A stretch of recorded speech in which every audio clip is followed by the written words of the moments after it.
ಇಂದ ಬರಬೇಕಾದ್ರೆ ಕೆಲವು ಶರಣರು ಯಾರಿಗೆ ಭಗವಂತ ಆ ಶಕ್ತಿಯನ್ನು ಕೊಟ್ಟಿರ್ತಾರೆ, ಕೆಲವರು ಇದ್ದಾರೆ. ಇಂಥ ದಿನ ಮಳೆ ಬರ್ತದೆ, ಅಂಥ ದಿನ ಮಳೆ ಬರ್ತದೆ, ಇಂಥ ದಿವಸ ಇಂಥ ಅನಾಹುತ ಆಗ್ತದೆ ಅಂತ ಹೇಳಿ ಕೆಲವರು ಹೇಳ್ತಾರೆ. ಅಂಥವರಿಂದ ನಾನು ಮಾಹಿತಿನ ತಗೊಂಡು ಅವರಿಂದ ಆ ಬಾಯಿಂದ ಬಂದದ್ದನ್ನು ನಾನು 6ಕ್ಕೆ ತಪ್ಪದು 9ಕ್ಕೆ ಅಂತ ಹೇಳಿದ್ದೀನಿ. ನೋಡೋಣ, ಭಗವಂತನ ಮೇಲೆ ಇವತ್ತು ಕೂಡ ನನಗೆ ವಿಶ್ವಾಸ ಇದೆ. 200% 6ಕ್ಕೋ 9ಕ್ಕೋ ಅವರು ಅಧಿಕಾರವನ್ನು ಸಿಗ್ತದೆ.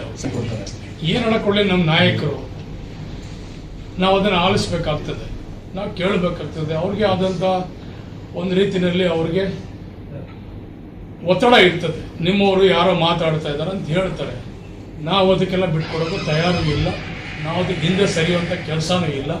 ನಾವು ನಮ್ಮ ಮಾತನ್ನ ನಾವು ಬದಲಾಗಿ ಈಗಾಗಲೇ ನಮ್ಮ ನಾಯಕರು ಹೇಳಿಲ್ವಾ, ಒಪ್ಪಂದ ಆಗಿದೆ ಅಂತ ನಮ್ಮ ನಾಯಕರು ಹೇಳಿದ್ರೋ ಇಲ್ವೋ ಹೇಳಿ.